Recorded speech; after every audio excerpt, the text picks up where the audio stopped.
अस्सलामुअलैकुम। आज इंशाअल्लाह हम बूटस्ट्रैप शुरू करेंगे। सबसे पहले तो ये समझ लें कि बूटस्ट्रैप होती क्या है, किस चीज़ का नाम है। क्या ये लैंग्वेज है या फ्रेमवर्क है या कोई और चीज़ है। तो बूटस्ट्रैप बेसिकली CSS को इन्हेंस करने के लिए एक फ्रेमवर्क लॉन्च किया है जो कि ट्विटर वालों ने किया है। अब जितनी बड़ी कंपनीज होती हैं वो अपने सिस्टम्स को हर वक्त इन्हेंस करने में लगी होती हैं। पूरी पूरी टीम्स बैठी होती हैं जो सॉफ्टवेयर डेवलप कर रही होती हैं, जो उनकी वेबसाइट्स को इम्प्रूव कर रही होती हैं, जो मोबाइल एप्लीकेशंस के ऊपर काम कर रही होती हैं, और इस तरह बहुत सारी चीज़ें उनकी पाइपलाइन में मौजूद होती हैं। जितने यूज़र्स होते हैं इन चीज़ों को यूज़ करने वाले, बड़ी वेबसाइट्स को यूज़ करने वाले, जिस तरह फेसबुक है, ट्विटर है और इस तरह गूगल है, इन सब के जो यूज़र्स होते हैं वो मुख्तलिफ सजेशंस इनको देते रहते हैं। उन सजेशंस के ऊपर भी और कुछ इन्होंने बंदे ऐसे रखे होते हैं जिनका काम ये होता है कि प्रोडक्ट इम्प्रूवमेंट किस तरह की जाए। तो इस दौरान कोई चीज़ वो ऐसी बनाते हैं जो वो समझते हैं कि अगर हम इसको पब्लिक कर दें तो ये इस चीज़ से बहुत सारे लोगों को और फ़ायदा होगा। तो ट्विटर वालों ने अपना एक जो ट्विटर की साइट बनाई, उसका ओल्ड वर्जन अगर देखें तो बहुत बेसिक था। चलते चलते चलते अब इंतहाई एडवांस लेवल का उनका वर्जन बन चुका है। तो उन्होंने जब कुछ आज से 2 या 3 साल पहले, मेरे ख्याल में 3 साल पहले एक वेबसाइट का वर्जन लॉन्च किया जिसको उन्होंने फुली रिस्पॉन्सिव भी किया हुआ था, और उसको रिस्पॉन्सिव करने के लिए उन्होंने मीडिया क्वेरीज और ये सारी चीज़ें जो थी वो एक ऐसे ऑर्गेनाइज्ड पैटर्न में लिखी। उन्होंने एक CSS ऐसे ऑर्गेनाइज्ड पैटर्न में लिखी कि वो एक फ्रेमवर्क के तौर पे सामने आया। तो उन्होंने देखा कि ये हमें इससे इतना फ़ायदा हो रहा है कि जो चीज़ हमें 3 दिन 4 दिन बाद कंप्लीट होती थी उसको विद इन हम आवर्स कंप्लीट कर रहे हैं, तो हम क्यों ना इसको पब्लिक कर दें ताकि और लोग भी इससे फ़ायदा उठा सकें। तो इसलिए उनके पास जो कोड था उन्होंने वो पब्लिक कर दिया और अवेलेबल है हर बंदे को, आप उसको डाउनलोड करें और उसको इस्तेमाल कर लें। इस तरह के बहुत सारे प्लेटफॉर्म हैं, बहुत सारे फ्रेमवर्क्स हैं जिनको हम डाउनलोड करके अपने प्रोजेक्ट में एम्बेड कर लेते हैं और अपनी आसानी के लिए उनको इस्तेमाल करते हैं। एक का नाम मैं और आपको बता देता हूँ। जिस तरह ट्विटर बूटस्ट्रैप है, ट्विटर वालों का जिसकी वेबसाइट है getbootstrap.com, इसी तरह गूगल वालों ने अपने सारे सिस्टम्स को मोबाइल रेडी और रिस्पॉन्सिव करने के लिए जिस चीज़ का सहारा लिया है उसका नाम ज़ाहिरी बात है बूटस्ट्रैप तो नहीं होगा। क्यों? क्योंकि ये बड़ी कंपनीज़ हैं, टक्कर की कंपनियां हैं, और अगर एक दूसरे की चीज़ें यूज़ करेंगी तो फिर वो दूसरे बातें करेंगे, जी आप लोग इतने बड़े अगर कंपनी है तो क्यों हमारी चीज़ यूज़ की है आपने। हालांकि ओपन सोर्स है, यूज़ करना चाहें तो कर सकते हैं, मुमकिन है कर भी रहे हो कई जगहों पर, कई प्रोडक्ट्स में। लेकिन गूगल वालों ने इसके लिए जो चीज़ बनाई उसका नाम है गूगल मटीरियल। ठीक है जी। तो गूगल मटीरियल है गूगल वालों की तरफ से और ट्विटर वालों की तरफ से है बूटस्ट्रैप। तो हमने जो यूज़ करना है वो बूटस्ट्रैप। क्यों? क्योंकि बूटस्ट्रैप ज़्यादा मशहूर हो चुका है, बहुत सारे टेम्पलेट्स बूटस्ट्रैप में मौजूद हैं और उसको इस्तेमाल करते हुए चीज़ें बनाना आसान होता है। ठीक है। अब ट्विटर वाले इसको बनाकर एक दफ़ा भूल नहीं गए, वो कॉन्टीन्यूसली इसमें अपडेट्स कर रहे हैं, नई से नई चीज़ें ला रहे हैं। ठीक है। तो इसलिए नए वर्जन्स जो हैं वो इसके लॉन्च होते रहते हैं। आपने जब भी बूटस्ट्रैप की कोई वेबसाइट बनानी है तो सबसे पहले आपने getbootstrap.com वेबसाइट ओपन कर लेनी है और यहाँ पे आकर आपने डाउनलोड के बटन पर क्लिक करनी है। डाउनलोड के बटन पे क्लिक करने से दोबारा एक पेज ओपन होगा, वहाँ पर आप कंपाइल्ड CSS एंड JS की फाइल्स को डाउनलोड कर लेंगे और इनको डाउनलोड करके इस्तेमाल करेंगे। वो किस तरह अभी मैं थोड़ी देर में आपको बताता हूँ। यहाँ पर एक और चीज़ समझ लें कि ये नीचे लिखा हुआ है बूटस्ट्रैप CDN, और जो मैंने आपको लिंक्स पढ़ाए थे कि स्टाइल शीट को किस तरह हम अपने वेबसाइट के हेड में लिंक करते हैं, वो लिंक यहाँ बना बनाया आपको नज़र आ रहा है। तो ये आपको देखकर पता चल जाना चाहिए कि ये कोई ऐसी चीज़ है कि अगर हम इसको लगाएंगे तो हमें फाइलें डाउनलोड करने की ज़रूरत नहीं पड़ेगी, ऑटोमेटिकली इसकी फंक्शनैलिटी हमारी वेबसाइट के अंदर इन हो जाएगी। तो ये CDN के थ्रू होती है। CDN basically cloud delivery network को बोला जाता है और हर बड़ी कंपनी अपनी फाइल्स CDN के थ्रू हमें प्रोवाइड करती है। क्यों? क्योंकि आपका सर्वर इतना फास्ट नहीं हो सकता जितने सर्वर ट्विटर वालों के, फेसबुक वालों के या गूगल वालों के हैं। ठीक है। तो इसलिए हम जिस वक्त भी लाइव प्रोजेक्ट बनाएंगे किसी क्लाइंट के लिए, चूंकि वो लाइव सर्वर पे होगा तो उस वक्त हम CDN यूज़ किया करेंगे। लेकिन अभी चूंकि हम प्रैक्टिस कर रहे हैं और लोकल सर्वर पे हैं, इसलिए अभी हम ये काम नहीं करेंगे, बल्कि अभी हम इसको सिंपली डाउनलोड कर लेंगे। डाउनलोड के बटन पे क्लिक करते हैं और इस फाइल को हम सेव कर लेते हैं। जैसे ही ये फाइल सेव हुई, इसको हम शो इन फोल्डर करते हैं। यहाँ से इसको उठा लेते हैं Ctrl+X, और अगर हमारे पास 11 अप्रैल वाला फोल्डर हुआ तो उसके एसेट्स में जाके हम इसको पेस्ट कर देते हैं। यहाँ पे हम इसको एक्सट्रैक्ट फाइल्स करते हैं। एक्सट्रैक्ट फाइल करके जो फोल्डर बना उसको ओपन कर लेते हैं, और ओपन करके हम क्या करेंगे, यहाँ से देखें 2 फोल्डर हैं हमारे पास, एक CSS का, एक JS का। CSS के फोल्डर में जितनी फाइल्स मौजूद होंगी वो किस चीज़ की होंगी, वो CSS की होंगी, जाहिर बात है, और JS के अंदर जावास्क्रिप्ट की होंगी। हम इन दोनों फोल्डर्स को तो नहीं उठाते, इनके अंदर से फाइलें उठा लेते हैं। सारी फाइलें मुझे उठानी होंगी। अभी मैं एक्सप्लेन भी कर देता हूँ कि इतनी ज़्यादा फाइल्स क्यों हैं, और यहाँ आके मैं इनको पेस्ट कर दूंगा अपने CSS के फोल्डर में। इसी तरह दोबारा मैं यहाँ जाऊँगा और JS के फोल्डर से सारी फाइलों को मैं उठा लूँगा और आके मैं अपने एसेट्स के अंदर JS के फोल्डर में इनको पेस्ट कर दूँगा। अब ये काम करने के बाद मेरे पास ये फोल्डर बूटस्ट्रैप के दोनों एक्स्ट्रा हो गए, मैंने इनको डिलीट कर दिया। अभी किसी बच्चे का मैसेज आया था कि जिप फाइल कैसे बनाते हैं। तो जितनी भी आपके पास मल्टीपल फाइलें हैं, आपने उनको Ctrl+A दबा के सिलेक्ट कर लेना है और राइट क्लिक करके आपने उन पर send to compressed zip folder करना है। ये इस सूरत में होगा जिस वक्त आपके पास WinRAR सॉफ्टवेयर इंस्टॉल नहीं है। अगर WinRAR सॉफ्टवेयर इंस्टॉल है तो फिर आप इसको ऐड टू आर्काइव पे क्लिक करेंगे और यहां से जिप पे क्लिक करके ओके कर देंगे। RAR से भी आर्काइव बन जाती है, तो फिर मैं जिप का नाम क्यों बार बार ले रहा हूं, इसलिए कि कल को आप लोगों ने लाइव सर्वर्स पर काम करना है, cPanel पे काम करना है, तो उसके अंदर RAR ना तो बनती है और ना एक्सट्रैक्ट होती है। वहां पर जिप फाइल ही बनती है और जिप ही एक्सट्रैक्ट होती है। इसलिए आप लोगों ने हमेशा जिप फाइल बनाने की ही आदत डालनी है और जिप ही को एक्सट्रैक्ट करने की आदत डालनी है।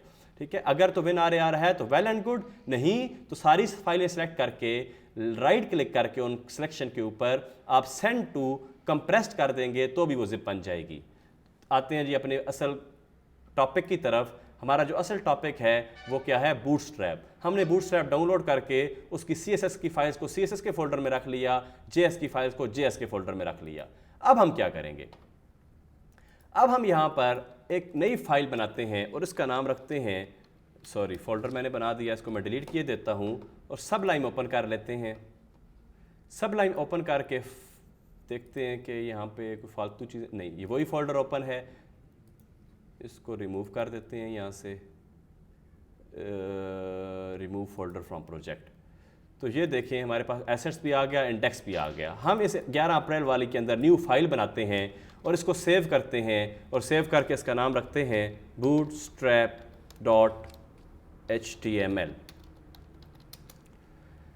bootstrap.html के अंदर हम आज काम करेंगे HTML हेड बॉडी क्लोज हो गई,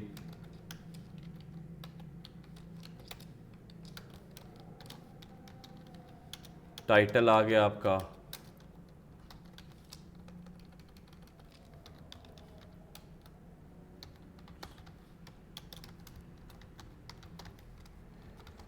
इंटेंडेशन लग गई। चलें जी, अब ये देखते हैं कि आप लोगों को लिंक करने का तरीका बड़ी अच्छी तरह पता है। आप सबसे पहले लिंक लिखते हैं, लिंक लिख के आप उसका रिलेशन बताते हैं, क्या है रिलेशन, स्टाइल शीट। उसके बाद आप उसकी टाइप बताते हैं, इसकी टाइप क्या है, टेक्स्ट /CSS, और फिर इसका पाथ बताते हैं आप हेरफ के थ्रू। पाथ क्या है, एसेट्स के अंदर CSS के अंदर bootstrap.css, इसको हम बंद कर देते हैं। बूटस्ट्रैप डॉट, देखें आप ये मौजूद है भी या नहीं। एसेट्स के अंदर, CSS के अंदर ये bootstrap.css पड़ी है। अच्छा, अब देखें लिंक मैंने सिर्फ bootstrap.css की फाइल की है और इसके साथ जो इतनी एक्स्ट्रा फाइलें मजीद पड़ी हैं, bootstrapgrid.css, bootstrapgrid.css.map, bootstrap-grid.min.css, इसी तरह ये सारी जो फाइलें पड़ी हैं ये तो लिंक नहीं की, तो फिर इन्हें रखा क्यों है? तो बात समझ लें कि लिंक बेशक हमने नहीं की, लेकिन ये bootstrap.css की फाइल के अंदर सारी इंपोर्ट हुई हुई हैं। ठीक है, इंपोर्ट के थ्रू हम मुख्तलिफ बाहर से फाइलें उठा के इसके अंदर रख सकते हैं, वो सारी की सारी फाइलें यूज़ होंगी। ठीक है, अगर आप सिर्फ ये bootstrap.css रखें और बाकी यहाँ पे ना रखें तो आपका काम नहीं बनेगा। और फिर जिस वक्त हमारी वेबसाइट अंडर डेवलपमेंट होती है उस वक्त हम वर्जन यूज़ करते हैं bootstrap.css, लेकिन जब ये वेबसाइट लाइव हो जाएगी तो उस वक्त हम वर्जन यूज़ करेंगे bootstrap.min.css। ये min क्या है? ये है मिनीफाइड। देखें बूटस्ट्रैप की फाइल जो थी वो तो हज़ारों लाइनों पे बनी हुई है। ठीक है, कितनी 10,224 लाइनें हैं, जबकि bootstrap.min.css में सारी वाइट स्पेसेस, सारी एक्स्ट्रा स्पेसेस रिमूव करके सिर्फ एक लाइन में कोड उन्होंने कर दिया है। इससे क्या होगा? इससे हमारी ये जो फाइल है इसका साइज बहुत कम हो जाएगा और हमारी वेबसाइट फास्ट लोड होगी। हमने इस चीज़ का ध्यान रखना है कि हमारी वेबसाइट फुली ऑप्टिमाइज्ड हो। फुली ऑप्टिमाइज्ड किस तरह होगी? जिस वक्त आप अपनी चीज़ों को कंप्रेस करके, कम साइज करके, जितना साइज रिक्वायर है उतना साइज लगाएंगे। और अगर आपकी वेबसाइट ऑप्टिमाइज्ड नहीं है, फास्ट नहीं है, तो वो यूज़लेस है, क्योंकि इस दौर में यूज़र 2 सेकंड से ज़्यादा वेट नहीं करता वेबसाइट ओपन होने का। इसलिए आप लोगों ने ध्यान रखना है कि आप सारा कोड ऑप्टिमाइज्ड करें। अब हमें कैसे पता चलेगा कि बूटस्ट्रैप लिंक हो चुकी है?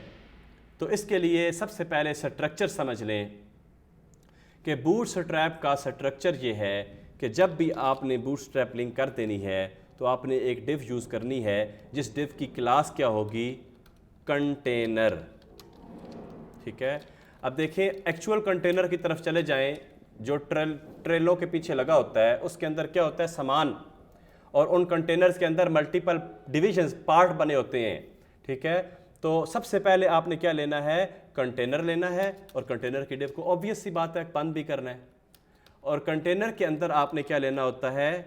डिव क्लास रो। ठीक है, ये क्या है कि जी एक नई लाइन। एक कंटेनर के अंदर मल्टीपल रोज हो सकती हैं। ठीक है, इसलिए कंटेनर के बाद हम रो लेते हैं। और ये क्यों होती हैं? ये इसलिए, ये अभी थोड़ा आगे चल के आपको मैं एक्सप्लेन कर देता हूं।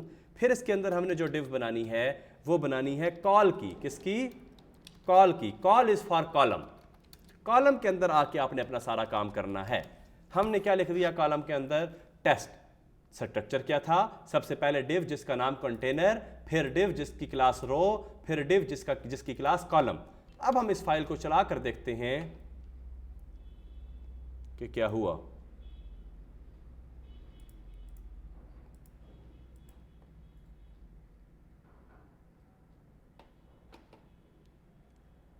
जी,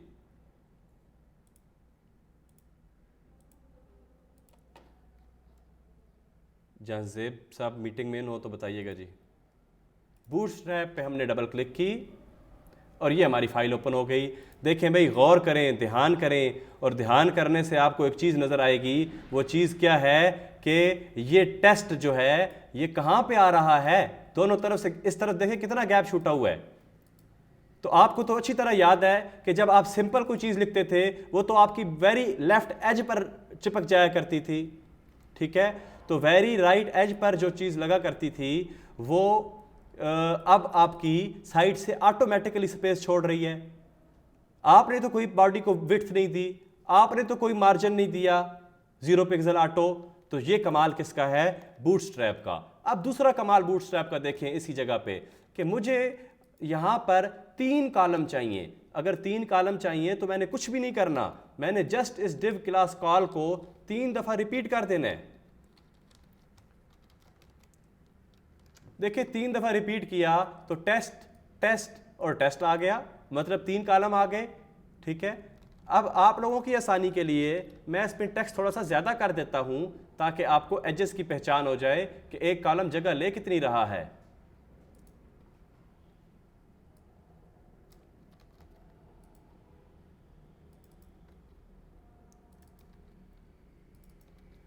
अब अगर इसको सेव करके मैं रीलोड करूंगा तो आप लोगों को पता चलेगा कि ये मेरा पूरा कॉलम है, एक, ये दूसरा, ये तीसरा। अब यहां पे एक क्वेश्चन है कि मुझे 4 कॉलम चाहिए, तो ठीक है, मैं इस पूरे को कॉपी करता हूं और नीचे ले आता हूं, होम पे पेस्ट करता हूं, तो 4 कॉलम आ जाएंगे। लेकिन 4 कॉलम नहीं चाहिए, मुझे 3 कॉलम चाहिए और चौथा कॉलम चाहिए उसी कंटेनर के अंदर, लेकिन फुल विड्थ चाहिए, 100% चाहिए। तो मैं क्या करूंगा, 2 चीजें यहां पे याद रखें। एक तो ये है कि मैं उन 3 कॉलम्स के बाद एक क्लास दे दूंगा जिसको W-100 कहते हैं, और ये क्लासें कहाँ से मिलेंगी, कैसे याद होंगी, ये भी मैं अभी आपको तरीका बता देता हूँ। देखें, जैसे ही मैंने एक खाली डिव जिसकी क्लास W-100 थी ये दी, तो मेरा चौथा कॉलम नीचे आ गया। नंबर 1 तरीका। नंबर 2 तरीका ये है कि मैंने आपको बताया था कि हम एक कंटेनर में मल्टीपल रोज यूज कर सकते हैं। तो मैं यहां पे अगर रो लगा दूं और डिव जो है वो इस कॉलम के बाद लाकर एंड करूं,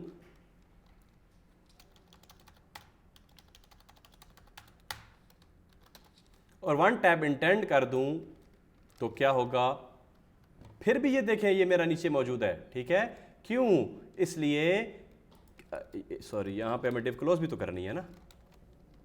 हाँ जी, ये डिव क्लोज हुई कौन सी, हमने जो यहां पर ओपन की थी पहले, इस कंटेनर के अंदर एक डिव ये और उसी कंटेनर के अंदर दूसरी डिव ये। तो 2 तरीके, एक तो आप रो अगर डाल देंगे तो भी कॉलम ब्रेक हो जाएंगे, दोबारा कॉलम का सेट बनना शुरू हो जाएगा। और अगर आपने ब्रेक रो नहीं लगानी तो W-100 की क्लास तो है ही है। ठीक है, तो स्ट्रक्चर क्या है रखना है आपने, हर नई चीज बनाने के लिए कंटेनर, फिर उसके अंदर रो, फिर उसके अंदर क्लास, फिर उसके अंदर कॉल। ये हो गया आपका हेडर। अब स्लाइडर बनाना है, फिर कंटेनर, फिर रो, फिर कॉलम, उसके अंदर स्लाइडर। फिर आपने बनानी है अपनी मेन कंटेंट एरिया बनाना है, तो मेन कंटेंट एरिया के लिए भी आपने सबसे पहले कंटेनर लेना है, कंटेनर लेके आपने रो लेनी है, रो लेके आपने कॉलम लेने हैं। अब यहाँ पे क्वेश्चन दोबारा आ गया, अच्छा अब हम ये करते हैं कि इस तरह का कॉलम कंटेंट हमें सबसे ऊपर तो नहीं चाहिए होता ना, तो इसलिए हम इसको डिलीट कर देते हैं, इतना सा सिर्फ, ज़्यादा नहीं डिलीट करते। ठीक है, ओके, और इसके ऊपर एक हम कंटेनर बनाते हैं जिसमें हम कोशिश करेंगे अपना हेडर बनाने की। Okay, div class container, container के अंदर डिव क्लास रो, और इसके अंदर डिव क्लास कॉलम। लें जी, अब हमने बनानी है यहाँ पे नेविगेशन बार।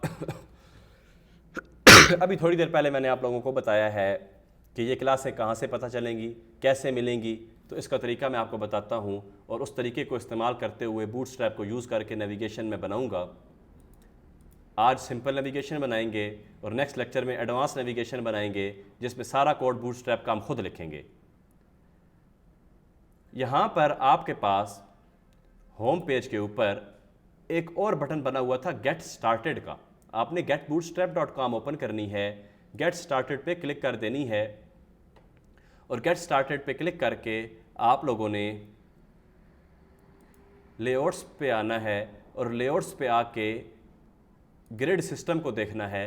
ये ग्रिड सिस्टम वो है जो मैंने आपको अभी समझाया है कि सबसे पहले कंटेनर, कंटेनर के बाद रो, रो के बाद जितने कॉलम यूज़ करते जाएंगे वो कॉलम्स आते जाएंगे। ठीक है, चलें, इसी से मेरे जहन में एक और पॉइंट आ गया है, वो मैं आपको समझा देता हूँ। सवाल ये है कि कॉलम लिखने से तो कॉलम बराबर बराबर आ रहे हैं, सिर्फ कॉल लिखने से तो कॉलम बराबर बराबर आ रहे हैं। देख लेते हैं कैसे, क्या मेरे कहने का मतलब क्या है। लोगो और मेन्यू, रिफ्रेश करते हैं, ये देखें लोगो आ गया, ये देखें मेन्यू आ गया, मतलब 50% विड्थ लोगो ने ले ली अवेलेबल स्पेस की, 50% विड्थ मेन्यू ने ले ली। ठीक है, तो अब ये तो काम गड़बड़ हो गया है, लोगों को तो हमने विड्थ सिर्फ देनी होती है कोई 20-30%, तो परेशानी की ज़रूरत नहीं है, हमारे पास इसका सोल्यूशन मौजूद है।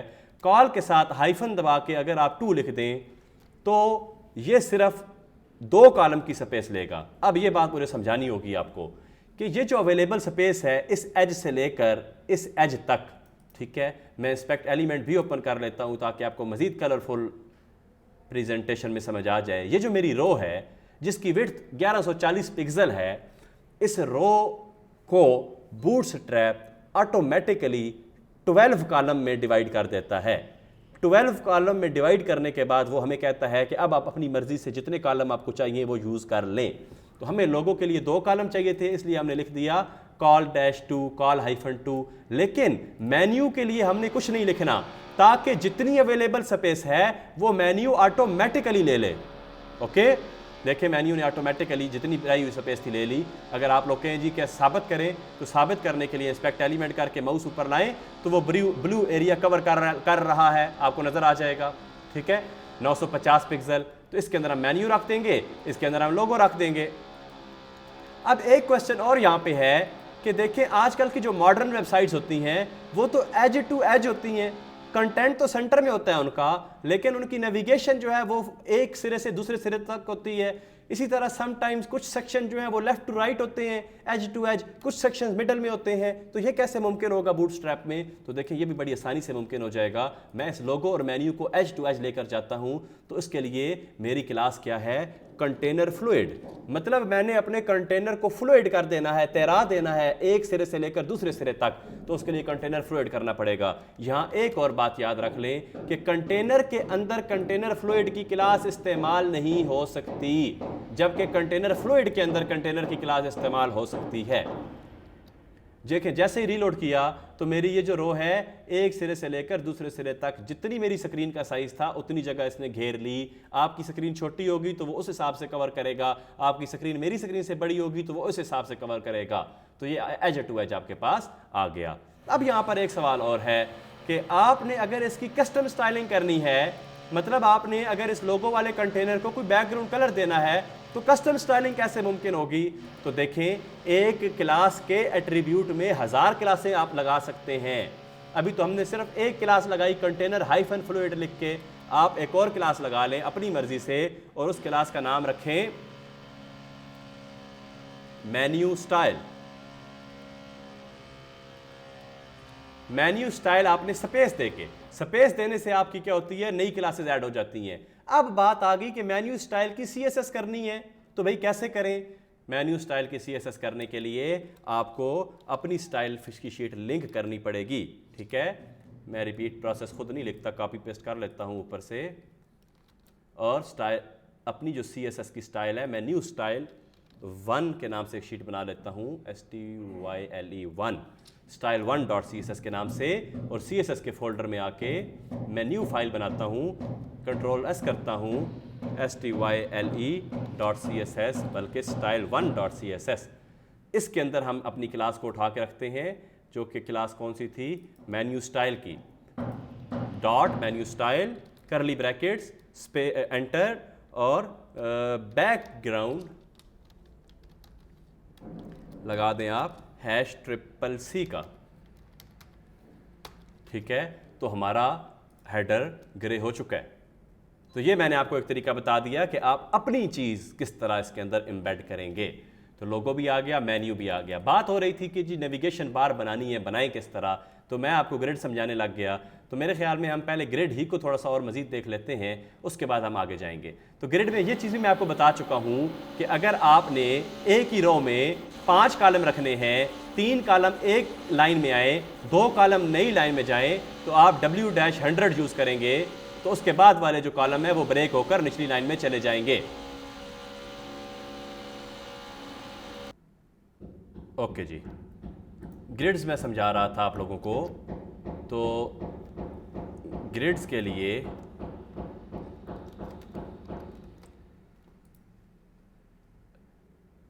एक चीज़ ये बता चुका था कि कॉल लगाएंगे तो इक्वल कॉलम आ जाएंगे।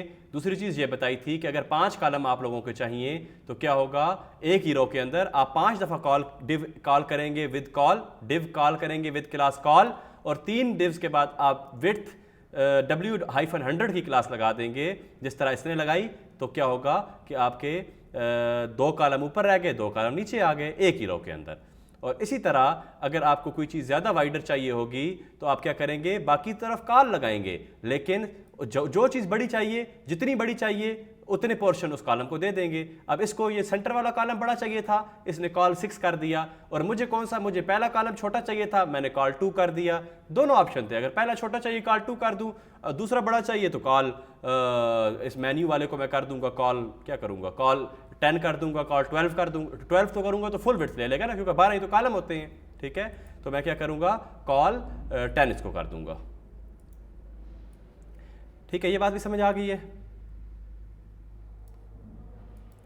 इसी तरह आगे, अब अगर हमें साइडों से जगह खाली छोड़नी पड़ जाए, ये सारा ग्रेड सिस्टम है बूटस्ट्रैप का, जिसको आप लोगों ने खुद भी गो थ्रू करना है, ठीक है। कुछ मोटा मोटा मैं बता रहा हूं, क्यों, क्योंकि क्लासें लगाने का तरीका भी आपको आता है, क्लासें बनाने का भी आता है, कॉल करने का भी आता है। अब बनानी तो है नहीं, अब तो सिर्फ कॉल करनी है और देखना है क्या हो रहा है, क्योंकि बनी बनाई पड़ी हुई है उस फाइल में जो हमने लिंक कर दी है, कौन सी, bootstrap.css। तो दोनों साइडों से अगर स्पेस छोड़नी हो तो ये इन्होंने हमें हेल्प दी हुई है कि भाई दोनों साइडों से स्पेस अगर छोड़नी है आपने तो जस्टिफाई कंटेंट एमडी सेंटर कर दें। क्या कर दें, जस्टिफाई कंटेंट एमडी सेंटर। तो इस जस्टिफाई कंटेंट एमडी सेंटर की वजह से साइटों से हमारे पास स्पेस जो है वो एम्प्टी आ जाती है।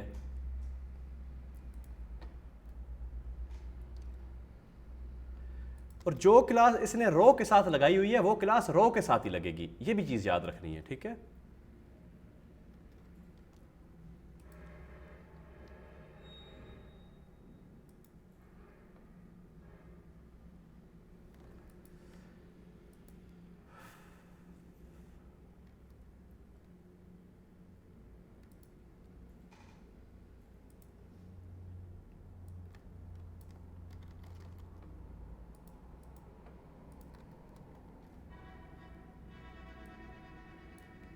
जब भी कोड आप लेकर आएंगे टेस्ट करने के लिए, इंटेंडेशन उसकी लाजमी ठीक करेंगे। एक रो हमने नई उसी कंटेनर के अंदर बना ली, ठीक है, कंटेनर फ्लूइड के अंदर। अच्छा, अब दूसरी बात यह है कि कंटेनर फ्लूइड का काम ही एज टू एज है, ठीक है। तो कंटेनर फ्लूइड के अंदर आप जस्टिफाई का तजर्बा नहीं कर सकते। बात समझ आ गई। कंटेनर फ्लूइड ने तो एज टू एज रहना है, इसलिए कंटेनर फ्लूइड में आप जस्टिफाई वाली चीज़ यूज़ नहीं कर सकते।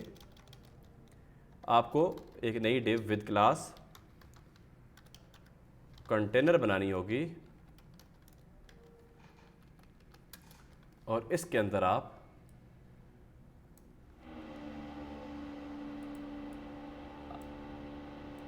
अपने डाटा को एडजस्ट करेंगे और आप देखें ये साइडों से जगह छूट गई, ठीक है। अगर कुछ शक शुबा है तो मैं कलर वाली क्लास, अब देखें मैं एक और काम करने लगा हूं। मैंने ये क्लास बनाई थी जिसको कलर दिया था, अब सेम वही क्लास मैं नीचे देने लगा हूं, तो क्या होगा, कलर ऑटोमेटिकली आ जाएगा। और वही क्लास नीचे क्यों लगाई, नीचे इसलिए लगाई ताकि जो कलर ऊपर आया हुआ था वही कलर इसको भी आ जाए और आप लोगों को थोड़ा ज़्यादा क्लियरली पता चल जाए कि देखें रो तो ये है लेकिन हमारा कंटेंट सेंटर में आ रहा है, ठीक है। दोनों तरफ से जस्टिफिकेशन लग गई, दोनों तरफ से जस्टिफिकेशन लग गई। यहाँ से मैं आपको हाईलाइट करके दिखा देता हूँ, ये जस्टिफाई किया हमने तो हमारा कॉलम जो है फर्स्ट वाला वो आगे चला गया और इसी तरह सेकंड वाला कॉलम भी हमारा वेरी एंडिंग एज से पीछे की तरफ आ गया। तो इस तरह हमारे पास मल्टीपल ग्रिड सिस्टम्स मौजूद हैं कि जिस तरह का भी आपको लेआउट चाहिए होगा वो लेआउट हमारे पास इस ग्रिड सिस्टम के अंदर मौजूद है, उसको हम बड़ी आसानी के साथ इस्तेमाल कर सकते हैं। अब ये चीज़ पहले ही पढ़ा चुका हूँ कि इक्वल कॉलम चाहिए तो कॉल लगाते जाएं, एक कॉलम बड़ा चाहिए एक छोटा चाहिए तो आप उनको उनकी डिवीजन दे दें। तो इसी तरह ये मल्टीपल चीज़ें हैं जिनको आपने खुद गो थ्रू करना है। अगर कोई इसमें ऐसी चीज़ नहीं है जो मुश्किल हो, प्रोसीजर मैंने आपको बता दी है। अगर कोई चीज़ मुश्किल हुई तो मुझे बताइएगा, मैं आपको गाइड कर दूंगा। ये एक नई चीज़ आ गई है अलाइनमेंट ग्रिड सिस्टम के अंदर, ये मैं आपको ज़रूर बताऊंगा, ठीक है, अभी कि जी ये अलाइनमेंट क्या होती है।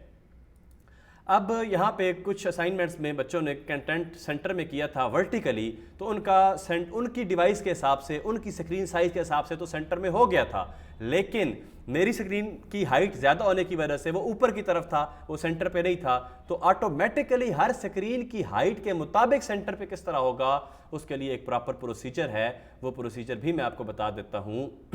हम क्या करते हैं, हम इसको डिलीट कर देते हैं।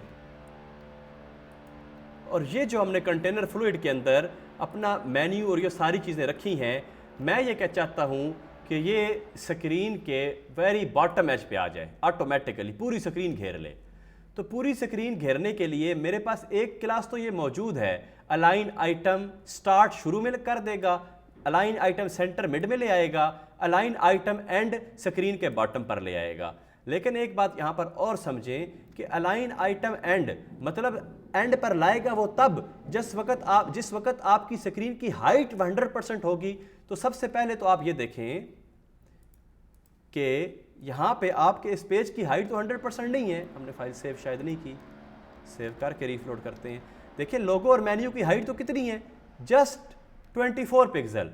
तो इसकी हाइट को 100% करने के लिए हमारे पास जो कोई तरीका ज़ाहिर बात होगा, तो उस तरीके को हम यहाँ पर, अच्छा आप देखें बूटस्ट्रैप तो लिंक हुआ है, आप ऑटोमेटिकली यहाँ पर भी क्लासेस लगाकर देख सकते हैं।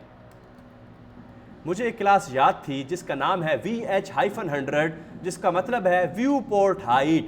व्यू पोर्ट हाइट का मतलब व्यूएबल पोर्शन की हाइट ऑटोमेटिकली ये क्लास ले लेती है और 100% हाइट लेती है। हम क्या करते हैं, सबसे पहले अपने कंटेनर को VH-100 लगा देते हैं ताकि सारी 100% हाइट हमारा कंटेनर ले ले। फिर इसने जो हमें क्लास बताई है, हम उस क्लास को अलाइन आइटम एंड वाली क्लास को रो के अंदर लगा देते हैं और चेक करते हैं कि हमारा मेन्यू एंड पे आया कि नहीं आया। नहीं आया, परेशानी वाली बात नहीं है। अब यहाँ पर बड़ा अहम नुक्ता है जो आप लोगों ने समझना है। देखें मैंने जो हाइट दी है वो कंटेनर को दी है, कंटेनर के अंदर मौजूद रो को तो नहीं दी। तो कंटेनर को चूंकि मेन्यू स्टाइल लगा हुआ था इसलिए बैकग्राउंड कलर तो फिल हो गया, जितनी मेरी स्क्रीन का साइज होगा ऑटोमेटिकली फिल हो जाएगा। लेकिन मेरी रो जो थी उसको तो मैंने VH-100 नहीं दिया, इसलिए ये जो VH-100 की क्लास है ये कंटेनर फ्लूइड के लिए नहीं बनी, ये रो में लगाएं ताकि आपकी रो को 100% हाइट मिले। जैसे ही रो को 100% व्यू पोर्ट की हाइट मिलेगी आपके आइटम्स ऑटोमेटिकली एंड पे अलाइन हो जाएंगे। देख लिया आप लोगों ने। इसी तरह अगर आप मिडल में अलाइन करना चाहते हैं तो अलाइन आइटम सेंटर की क्लास थी, अब आपका मेन्यू ऑटोमेटिकली लोगो और मेन्यू सेंटर में आ गया। तो इसी तरह बहुत सारी क्लासेस मजीद मौजूद हैं ग्रिड सिस्टम में, इनको आप देख लेंगे। ठीक है, अगर ये तो हमने किया था पूरी की पूरी रो को उठा के ऊपर नीचे, एक कॉलम को ऊपर नीचे करना है तो उसका तरीका क्या है, अलाइन सेल्फ सेंटर कॉल को लगाना है। अलाइन सेल्फ स्टार्ट, वहां पर क्या था, अलाइन आइटम्स। एक रो के अंदर मल्टीपल आइटम्स होते हैं इसलिए क्लास का नाम भी रेलिवेंट है, अलाइन आइटम्स। लेकिन कॉलम तो एक कॉलम होता है इसलिए रेलिवेंट नाम है अलाइन सेल्फ, यानी अपने आप को अलाइन करो, अपने ही कॉलम जो कॉलम है उसको अलाइन करो। तो अलाइन सेल्फ स्टार्ट ऊपर रहेगा, अलाइन सेल्फ सेंटर सेंटर में आ जाएगा, अलाइन सेल्फ एंड एंड पे आ जाएगा। कहते हैं तो मैं आपके लोगो को एंड पे लाकर दिखा देता हूँ, मेन्यू को ऊपर ही रख लेते हैं। ये आपकी लोगो का कॉल है, इस पे पेस्ट कर दें, पेस्ट करके रिफ्रेश करें तो ये आपका एंड पे आ गया। ठीक है, उम्मीद है आपको बात समझ आ रही होगी। इसी तरह हॉरिजॉन्टल अलाइनमेंट्स की आपके पास ये क्लासेस मौजूद हैं। जस्टिफाई कंटेंट स्टार्ट से करना हो तो लेफ्ट साइड से तो वो एज के साथ जुड़ जाएगा, राइट साइड से स्पेस छोड़ देगा। इसी तरह दोनों तरफ से करना हो तो उसके लिए जस्टिफाई कंटेंट सेंटर की क्लास है। ठीक है, राइट साइड पे करना हो तो जस्टिफाई कंटेंट एंड की क्लास है। दोनों तरफ से बराबर करना हो, हर तरफ से हर कॉलम को बराबर फासला हर तरफ से देना हो तो अराउंड की क्लास है, जस्टिफाई कंटेंट अराउंड। और दरमियान से फासला देना हो तो जस्टिफाई कंटेंट बिटवीन की क्लास है। तो इन चीज़ों को आप लोगों ने यूज़ करना है। और नो गटर्स का मतलब है कोई स्पेस, कोई पैडिंग, कोई मार्जिन ऑटोमेटिकली ना ले, हर चीज़ जीरो हो जाए, सिंपली नो गटर की क्लास लगा देंगे आप। ठीक है, तो बस ये थी जी अहम ग्रिड सिस्टम जो मैंने एक्सप्लेन कर दिया है। मज़ीद इसमें मुझे कोई चीज़ नज़र नहीं आई जो एक्सप्लेन करने वाली हो। अब चलते हैं हम अपने डायरेक्ट कंपोनेंट्स की तरफ। ये ऑलरेडी मैं एक्सप्लेन कर चुका हूँ, ज़रूरत नहीं है। H1 क्लास बड़ी होती है, H6 छोटी होती है। ठीक है जी, कंटेंट के अंदर इन चीज़ों को आप खुद देख लें, देखना चाहें तो, कोई चीज़ समझ ना आए तो मेरे से पूछ लें। इमेज के लिए क्या क्या ये चीज़ें यूज़ करता है। ठीक है, रिस्पॉन्सिव इमेज बन जाता है किस तरह, इमेज फ्लूइड की क्लास लगाने से। बात को जहन में रखिएगा और रिवाइंड चेक कर लें अपने पिछले लेक्चर की तरफ। जब हमने रिस्पॉन्सिव किया था तो हमें इमेज की बाहर वाली डिव को पकड़ के स्पेस इमेज लिख के विड्थ 100% लिखना पड़ा था, तो इमेज छोटा हुआ था। लेकिन अब बूटस्ट्रैप में इमेज फ्लूइड लिखेंगे तो ऑटोमेटिकली इमेज छोटा हो जाएगा बाहर वाली डिव के अकॉर्डिंगली। यहां पर मैं आपको और एक चीज बता दूं कि हम ये जितना काम कर चुके हैं ये रिस्पॉन्सिव होना चाहिए, तो अभी तो बूटस्ट्रैप का फायदा है। तो अगर मैं F12 दबाऊं और अपने डॉक को राइट साइड पर ले जाऊं और मोबाइल को इनेबल करूं, तो देखिए ये तो सारा फायदा गारत हो गया, खाक में मिल गया, कोई चीज़ रिस्पॉन्सिव नहीं हुई ना। तो कैसे होगी? इसको करने के लिए आपको मैंने बताया था क्लियरली कि उस वक्त तक बूटस्ट्रैप हो या आपकी मीडिया क्वेरीज हो या ट्विटर या गूगल वालों की मटेरियल हो, कोई भी चीज़ हो, वो काम नहीं करेगी जब तक आप मेटा में अपनी वेबसाइट के दिमाग को बताएंगे नहीं कि मेरा नाम क्या है। नाम क्या है? View port. कंटेंट क्या है? कंटेंट। विड्थ कितनी इज इक्वल टू डिवाइस की विड्थ। जब तक ये नहीं बताएंगे आपकी वेबसाइट रिस्पॉन्सिव नहीं हो सकती। अब जैसे ही रिफ्रेश करता गया ऑटोमेटिकली मेन्यू भी नज़र आ गया, लोगो भी नज़र आ गया और कॉलम्स भी नज़र आना शुरू हो गए बड़े क्लियरली। तो ये आपकी वेबसाइट हो चुकी है रिस्पॉन्सिव। अब आप लोगों के जहन में एक क्वेश्चन और आया होगा कि यहाँ पे कॉलम 3 आ रहे हैं, हमें तो एक कॉलम चाहिए। तो अगर आपको एक कॉलम चाहिए तो आप क्या करेंगे? आप यहाँ पे कॉल नहीं लगाएंगे, बल्कि आप इसका ब्रेक पॉइंट कॉल SM लगाएंगे कि कॉल SM पे ये ब्रेक हो जाए। देखिए जैसे ही कॉल SM लगाया वो फुल पे चला गया।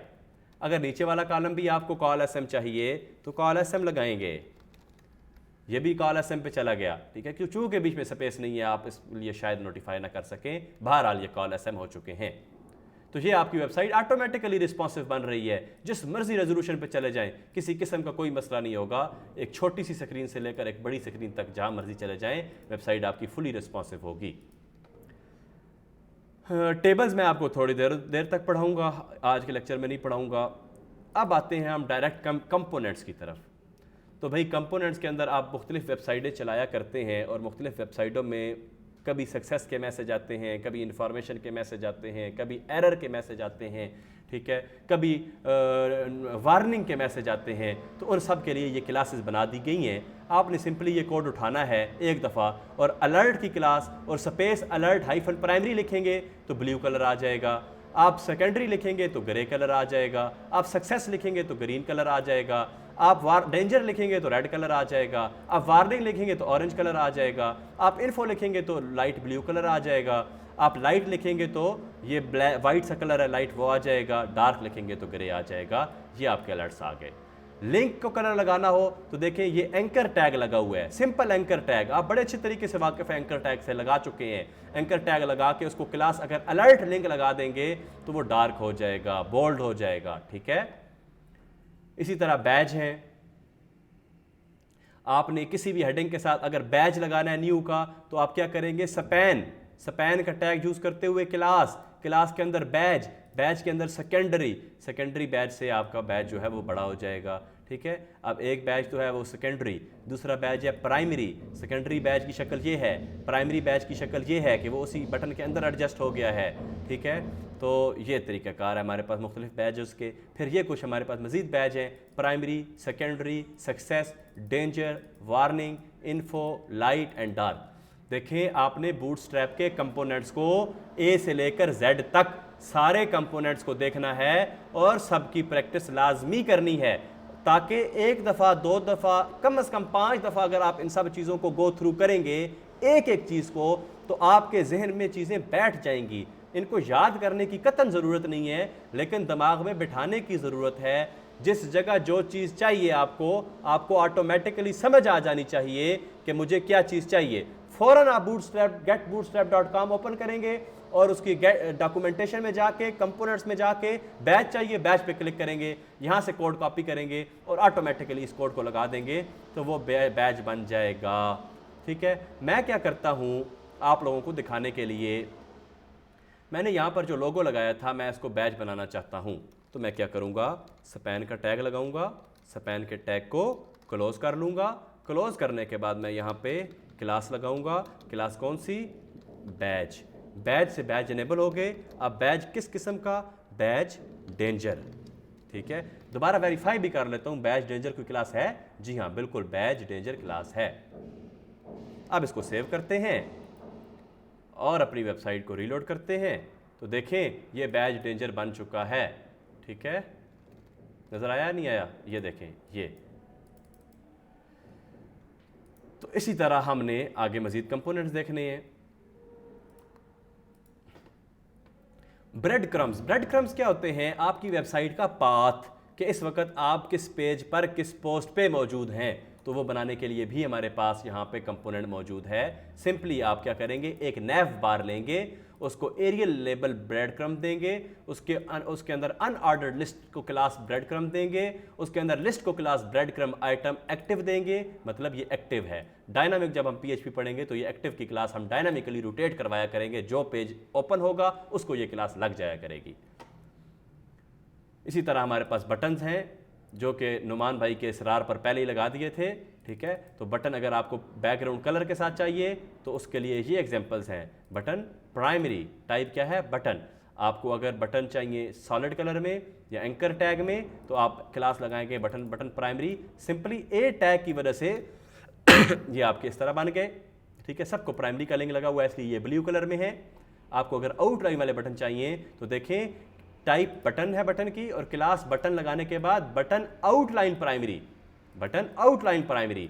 जब सॉलिड चाहिए तो आउटलाइन का वर्ड रिमूव कर देना है। देखें, बटन प्राइमरी, लेकिन जैसे ही आउटलाइन वाला चाहिए तो एक और हाइफन लगा के दोनों हाइफनों के दरमियान आउटलाइन की क्लास लगाई देनी है। बटन का साइज बड़ा चाहिए तो बटन LG लिख देंगे, छोटा चाहिए तो बटन SM लिख देंगे। LG का मतलब लार्ज है, SM का मतलब स्मॉल है। अब बटन एज टू एज चाहिए तो आप बटन ब्लॉक लिख देंगे, वो बटन एज टू एज चला जाएगा। कोई बटन एक्टिव चाहिए कि एक्टिव में कलर डार्क होता है, तो आप एक्टिव की क्लास लगा देंगे। ठीक है, इसी तरह अगर आपको बटन डिसेबल्ड चाहिए तो आप डिसेबल की क्लास लगा देंगे, उससे बटन डिसेबल्ड हो जाएंगे। तो ये सारे जी बटन्स थे हमारे। और बटन एक इनसाइड बटन्स चाहिए एक ही बटन्स के अंदर, तो उसके लिए आपने बटन का ग्रुप बनाए देना है। ठीक है, और उस ग्रुप के अंदर आपने लेबल्स यूज़ करने हैं, तो उनसे बटन बन जाएंगे। इसी तरह हमारे पास बटन ग्रुप मौजूद हैं, इनको भी आप लोग देख लेंगे। कार्ड्स मौजूद हैं, इसको भी आप देख लेंगे। कोई बड़ी चौड़ी चीज़ नहीं है मुश्किल। कहीं मुश्किल आई तो मेरे से ज़रूर पूछ लीजिएगा, ना आई तो आप इसको गो थ्रू करेंगे। यहाँ पे एक चीज़ है कैरासोल या कैराउजल या जो भी इसकी प्रोनाउंसिएशन है। ठीक है जी, कैरासोल बहरहाल हम इसको कहते हैं, आप जिस तरह भी प्रोनाउंस कर सकें इसको। इसके अंदर हमारे पास स्लाइडर बन जाएगा ऑटोमेटिकली। स्लाइडर कैसे बनेगा? उसके लिए आपके पास ये कोड स्निपेट है। इस कोड स्निपेट को उठाएंगे आप, इस कोड स्निपेट को उठा के आप यहाँ पे कंटेनर के नीचे रख देंगे और इसकी इंटेंडेशन का ख्याल लाजमी तौर पर रखेंगे। और देखें ये कंटेनर के अंदर नहीं पड़ा, मैं कट कर रहा हूँ इसको, और कट करके मैं यहाँ पे डिव क्लास कंटेनर बनाऊँगा। ठीक है, डिव क्लास कंटेनर बना के मैं क्या करूँगा, इसके अंदर डिव क्लास रो बनाऊँगा। स्टैंडर्ड को लाजमी फॉलो करेंगे, स्टैंडर्ड के बगैर नहीं चलेंगे हम। तो ये स्टैंडर्ड को हमने फॉलो कर लिया। अब इसकी इंडेंटेशन को भी ज़रूर ठीक करेंगे। अब जब अगर मैं ठीक करता हूँ, अगर ना भी करूँ तो हर्ज नहीं है, क्योंकि आप लोगों को तो मैंने बता दिया कि आप करें, लेकिन उसके बावजूद मैं अगर इंटेंडेशन ठीक करता हूँ तो आप लोगों के प्रोजेक्ट्स के अंदर भी इंटेंडेशन मैं ठीक ही देखना चाहूँगा, किसी सूरत गलत बर्दाश्त नहीं होगी। अब अगर मैं इसको रीलोड करूँ तो देखें जी ये तो नहीं चला, बड़ी परेशानी वाली बात है। बूटस्ट्रैप की अब तक जो चीज़ उठा के रखते थे वो चल जाती थी, तो ये क्यों नहीं चली? देखें, जितनी भी चीज़ें डायनामिक होती हैं उनको जावास्क्रिप्ट की ज़रूरत होती है। ठीक है, जावास्क्रिप्ट हमने डिटेल में तो नहीं पढ़ा, ना भी हमारा इस वक्त वो टॉपिक है, लेकिन मैं आपको ये बता देता हूँ कि जब तक आप हेड के अंदर जावास्क्रिप्ट लिंक नहीं करेंगे आपकी ये चीज़ें चलने वाली नहीं हैं। जावास्क्रिप्ट के अंदर bootstrap.js की फ़ाइल ऑलरेडी मौजूद है, आपने यहाँ पर उसको लिंक कर देना है। और जावास्क्रिप्ट की फ़ाइल को लिंक करने का तरीका क्या टैग होता है जी? लिंक टैग नहीं होता, एक और टैग होता है यहाँ पे। जावास्क्रिप्ट को लिंक करने के लिए हमारे पास जो टैग होता है उसका नाम होता है .js। स्क्रिप्ट, ठीक है जी। उसके लिए जो हमारे पास टैग होता है वो स्क्रिप्ट का होता है। स्क्रिप्ट के अंदर आपने हरफ नहीं बताना, आपने सोर्स बताना है, ठीक है। और script self opening self closing नहीं होता। स्क्रिप्ट ओपनिंग टैग अलग, क्लोजिंग टैग अलग होता है, क्योंकि कल को हमने स्क्रिप्ट के टैग के अंदर अपने कस्टम जावास्क्रिप्ट्स लिखने हैं, ठीक है। तो सोर्स के अंदर आके हम बताएंगे कि भाई एसेट्स के अंदर चले जाओ, उसके अंदर जाके जेएस के फोल्डर को ढूंढो और उसके अंदर लाजमी तौर पे तुम्हें bootstrap.js की फाइल मिलेगी, उसको पकड़ लो। आप लोगों की तसल्ली के लिए मैं रिफ्रेश करके दिखा देता हूँ, कोई फ़र्क नहीं पड़ा इससे भी, देखें जी कोई फ़र्क नहीं पड़ा। अब क्या करें, तो देखें जावास्क्रिप्ट लॉन्च किसने की, गूगल ने। ये प्रॉपर्टी किसकी है, गूगल की है।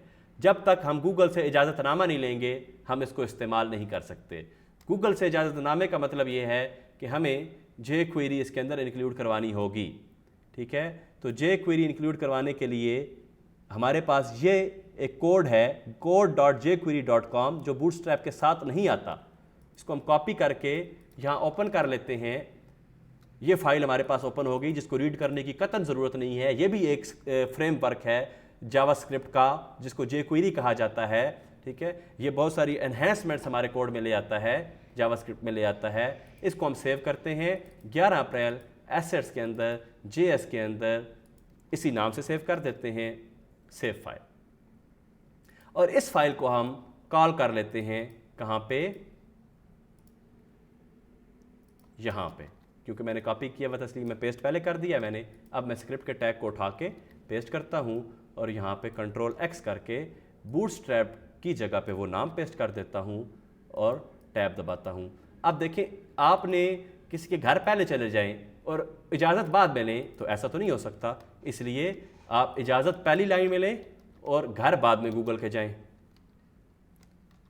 jQuery की फाइल पहले लिखेंगे, bootstrap.js बाद में कॉल करेंगे। अभी देखते हैं जी क्या हुआ, अभी भी कॉल नहीं हुआ। अब हमने इसको इनिशियलाइज करवाना है। क्या करवाना है, इनिशियलाइज। इनिशियलाइज करवाने के लिए हमारे पास जावास्क्रिप्ट का एक कोड होता है, इसको आपने होम पेज पर लगाना होता है।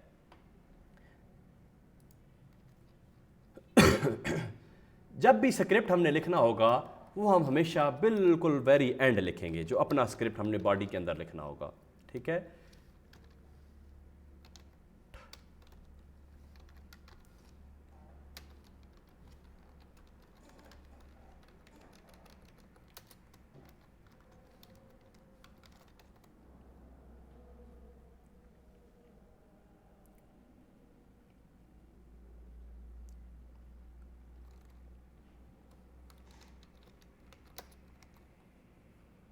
और इसके अंदर आप और कुछ भी ना करें ना अगर, तो सिंपली इंटरवल 2000 दे दें, नहीं भी दें। इंटरवल 2000 का मतलब है कि इतने इंटरवल के बाद ये चलेगी।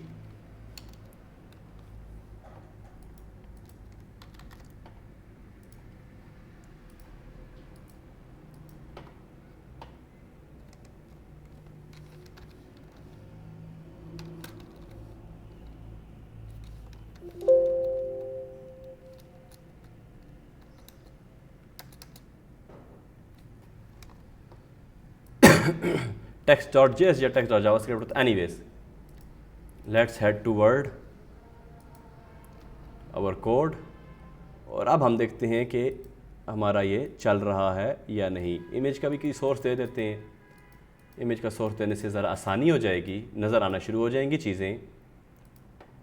तो यहाँ आके हम इमेज का सोर्स दे देते हैं।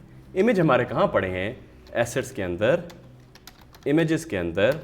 नाम क्या है मुझे याद नहीं है, हम जाते हैं इमेजेस में और यहाँ पे image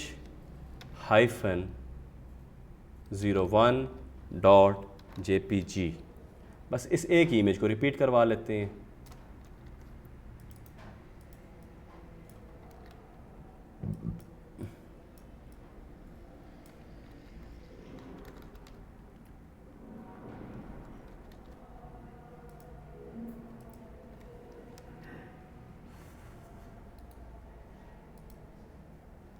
इमेज का नाम क्या था, image-01.jpg।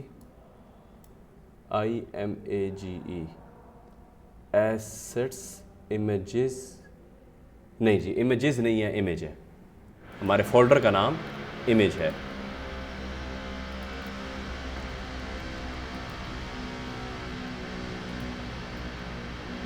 ले जी, अब आप अगर ध्यान दें तो आपका स्लाइडर चलता हुआ आपको नज़र आ रहा है कि नहीं आ रहा? इमेज छोटा होने की वजह से ये काम कर रहा है। मेरे ख्याल में हमारा ये जो Insta03 वाला इमेज था ना, ये बड़ा था। हम इस इमेज को लगाते हैं Insta03.jpg। यहाँ पर भी Ctrl C Ctrl V, और इसी तरह एक इमेज रह गया है हमारा Insta03.jpg। लें जी, अब हम रिफ्रेश करते हैं और देखें बड़ी खूबसूरती के साथ आपका स्लाइडर रेडी हो चुका है। ठीक हो गया। तो ये था कैरोसेल बूटस्ट्रैप को यूज़ करते हुए, जिसका मैंने आपको बड़ी डिटेल में तरीका बता दिया इस्तेमाल करने का। इनिशियलाइज किए बगैर वो चलेगा नहीं, और जे क्वेरी लगाए बगैर बूटस्ट्रैप नहीं चलेगी, और बूटस्ट्रैप की जावास्क्रिप्ट लगाए बगैर ये कैरोसेल नहीं चलेगा। ये सारी चीज़ें आपस में इंटरलिंक्ड हैं।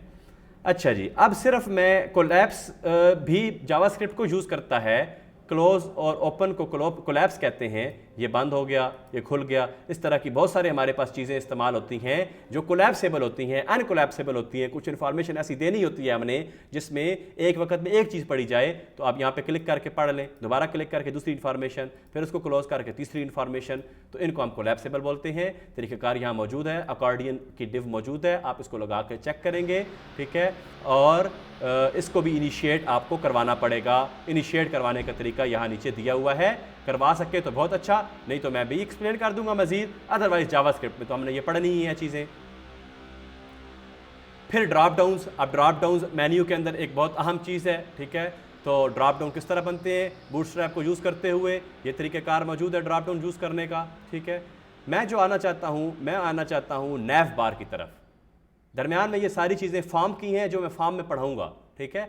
लेकिन मैंने आपको कोलैप्स तक सारी चीज़ें बता दी, आपने खुद करनी है। कोलैप्स ना हुआ तो मैं बताऊंगा। बहरहाल कैरोसेल तक तो मैंने करके दिखा दिया आपको। कोलैप्स आप लोग कोशिश करेंगे खुद करने की, ड्रॉप डाउन भी खुद करेंगे, फॉर्म्स को छोड़ देंगे, इनपुट को छोड़ देंगे, ठीक है। उसके बाद आप जम्बर्टन को छोड़ देंगे, लिस्ट ग्रुप को छोड़ देंगे, मीडिया ग्रुप देख लेंगे, मॉडल्स को भी छोड़ देंगे, मैं एक्सप्लेन करूंगा। और नैव बार में एक्सप्लेन करके आज का जो टॉपिक है हमारा उसको क्लोज कर दूंगा, क्योंकि ये चीज़ें बहुत ज़्यादा हो गई हैं। आपको प्रैक्टिस इनकी करनी पड़ेगी काफ़ी दफ़ा।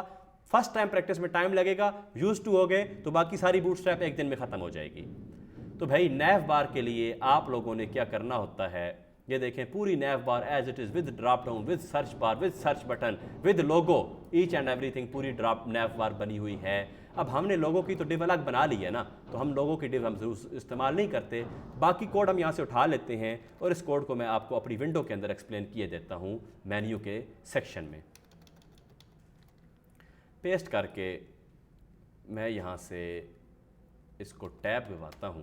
इंडेंटेशन ओके करने के बाद हमें चूंकि नैव ब्रांड का मतलब क्या है कि नैव बार की ब्रांडिंग मतलब लोगो वो हम ऑलरेडी लगा चुके हैं, इसको डिलीट कर देंगे। अब ये बटन क्या है, कहाँ से आया, क्यों आया, मकसद क्या है, अभी मैं एक्सप्लेन करूँगा। फिर ये जो चीज़ें हैं ये इंतहाई ज़रूरी हैं। जब तक आप कोलैप्स, नैव बार कोलैप्स और आईडी नैव बार सपोर्टेड कंटेंट नहीं यूज़ करेंगे, देखिए ज़्यादा कन्फ्यूजन की ज़रूरत शुरू में नहीं है। क्यों ज़्यादा कन्फ्यूजन की ज़रूरत शुरू में आपको नहीं है? इसलिए कि आपने वहाँ से उठाना है और उठा के यहाँ लाना है और इसको समझना है, इस्तेमाल करना है। क्लासेस याद आहिस्ता आहिस्ता प्रैक्टिस से हो जाएंगी। लेकिन जब मैं इन चीज़ों को एक्सप्लेन करूँगा कि ये क्लासेस क्या हैं, तो उस वक्त आप खुद से ये बनाने के काबिल हो जाएंगे। देखें, अब जैसे ही मैंने इसको चेक किया, यहाँ पर हैश के साथ नैव बार सपोर्टेड कंटेंट लिखा हुआ है, मतलब ये एक आईडी है और ये उस आईडी की दोबारा एक्सप्लेनेशन है। तो मतलब इस बटन का कोई लिंक है इस पूरी डिव के साथ। जी हाँ, बड़ा अहम लिंक है। जैसे ही मैंने सेव किया और मैं अपने कोड में आके रिफ़्रेश करूँगा तो ये मेरे पास मेन्यू में नैव बार बन गई। अब मैं इसको थोड़ा बेहतर भी करता हूँ क्योंकि आप लोगों को समझ आ गई है कि क्लासें कहाँ से देखनी है। तो VH100 मैं रिमूव कर रहा हूँ, अलाइन आइटम सेंटर में रिमूव कर रहा हूँ, ठीक है, और अलाइन सेल्स एंड में रिमूव कर रहा हूँ, क्योंकि यानी मैंने आपको ग्रिड में बता दी है चीज़ें कहाँ पड़ी हैं, कैसे लगानी है, ताकि आपका मेन्यू टॉप पे चिपक जाए। ले जी मेन्यू टॉप पे चिपक चुका है। लोगों का बैकग्राउंड कलर मुझे नहीं चाहिए फ़िलहाल, मैं रिमूव कर रहा हूँ, कंट्रोल एस। ज़फ़र इकबाल साहब कहते हैं जी इनवाइट मी, लें जी इनवाइट कर देते हैं आपको, इनवाइट टू मीटिंग, यस लें जी, ये आपका बन गया बड़े अच्छे तरीके से, ठीक है, पूरे का पूरा नैव बार आ गई। अब जो चीज़ समझाना चाहता हूँ ना, वो बटन किस लिए हैं, तो मेरे भाई वो बटन मोबाइल मेन्यू के लिए हैं। जैसे ही मैंने इसको रिस्पॉन्सिव किया तो आपके पास यहाँ पे ये आइकन बन गया और इस पर क्लिक पे मेन्यू ओपन क्लोज हो रहा है। तो इसको मज़ीद डिटेल में भी एक्सप्लेन करेंगे हम इंशाल्लाह। अभी तो मैं इतना बता दूं कि लोगों मुझे टॉप बार में चाहिए था, तो मैं यहाँ पे कॉल -SM लिखूंगा ताकि समाल पे मेरा लोगो ब्रेक हो जाए। ले जी, समाल पे मेरा लोगो ब्रेक हो गया, मेन्यू फुल विड्थ पे चला गया। तो ये जो बटन था ना, ये वो बटन किधर से आ रहा है, ये बटन आ रहा है यहाँ से, ठीक है। और ये जो डिव के अंदर ये जो नैव बार सपोर्टेड कंटेंट लगी हुई है, इस आईडी के थ्रू हम शो और हाइड कर रहे हैं कि ये मेन्यू जैसे ही हमारी क्या कहते हैं इसको, हमारी साइज, स्क्रीन का साइज़ जैसे ही छोटा हो तो मेन्यू जो है वो जो डेस्कटॉप वाला है वो ख़त्म हो जाए, ये शो हो, और जैसे ही हमारा साइज़ बड़ा हो तो मोबाइल वाला गायब होकर ये शो हो जाए। ये इस आईडी से मैनेज हो रहा है, ठीक है, इस सपोर्टेड कंटेंट वाली आईडी से। मज़ीद मैं भी आपको डेप्थ में नहीं बताना चाहता कि आप कंफ्यूज ना हो, बाकी चीज़ों को कीजिएगा। अच्छा, अब यहाँ पे मैं आपको कुछ और चीज़ें बता दूँ कि हमारी नैव बार के बैकग्राउंड पे ये हल्का सा ग्रे कलर अगर आप नोट कर पाएँ तो आ रहा है। मैं इस कलर को पहले तो डार्क कर देता हूँ, फिर आपको बताता हूँ कि इन क्लासेस को हम रिमूव करते हैं। जैसे ही डार्क किया, देखें आपकी चीज़ें डार्क बैकग्राउंड के मुताबिक हो गई। डार्क बैकग्राउंड के मुताबिक हो गई तो हमें बीजी भी डार्क करना पड़ेगा। ले जी, बैकग्राउंड भी डार्क कर दिया। जैसे ही बैकग्राउंड डार्क किया, देखें बैकग्राउंड काला हो गया और ऊपर वाली चीज़ें लाइट हो गई। तो अगर आपको इन चीज़ों की ज़रूरत नहीं है तो आपसे अगर आप अपनी स्टाइलिंग करना चाहते हैं तो सिंपली नैव बार डार्क और बीजी डार्क को आप रिमूव कर देंगे ताकि आप अपनी थीम की स्टाइलिंग, अपनी PSD या अपनी रिक्वायरमेंट के मुताबिक स्टाइलिंग कर सकें, ठीक है। तो इस तरह बहुत सारी क्लासेस हैं जिनके साथ खुद भी पंगे लेने की कोशिश कीजिएगा, अदरवाइज सिंपलेस्ट वे में मैं अभी आपको एक्सप्लेन कर दूंगा। अभी कहते हैं तो मैं मजीद इसको सिंपल किए देता हूं ताकि आप लोगों की कन्फ्यूजन किसी हद तक कम हो जाए। ULLIA को यूज़ करते हुए मेन्यू बनाने का तरीका मैंने आप लोगों को बताया था पहले या दूसरे लेक्चर में। हम इन चीज़ों को सिंपल करते हैं। अभी ड्रॉप डाउन की तरफ नहीं जाते ताकि आप लोग कन्फ्यूज़ ना हो। ड्रॉप डाउन की डिव को प्रॉपर रिमूव कर देते हैं। अभी हम इसमें से फॉर्म को भी रिमूव कर देते हैं, ठीक है, क्योंकि फॉर्म पड़ा ही नहीं, सर्च बार में नहीं जाते। UL मैंने आपको बताया था, UL आप लोगों ने लगाई थी। LI भी मैंने आपको बताया था, LI भी आपने लगाई थी, A भी आपने लगाई थी, ठीक है। अब बाकी फालतू classes SR only class, span, इसकी ज़रूरत नहीं है, रिमूव करें इसको। करंट की ज़रूरत नहीं है, रिमूव करें इसको, ठीक है। सपैन की ज़रूरत नहीं है, रिमूव करें इसको। मैं सिंपल करना चाहता हूँ, आप लोगों को बताना चाहता हूँ कि सिंपलेस्ट तरीन वे में भी ये आपकी कैसे चल जाती है। इस पूरे ड्रॉप डाउन वाली LI को मैं डिलीट करना चाहता हूँ, ठीक है, और इस डिसेबल्ड को भी मुझे नहीं चाहिए, ठीक है। अब मैं ये जो मैंने दो सिंपल किए हैं इनको आप 10 दफ़ा रिपीट कर ले चाहे। देखिए अब तो समझ आ रही है ना।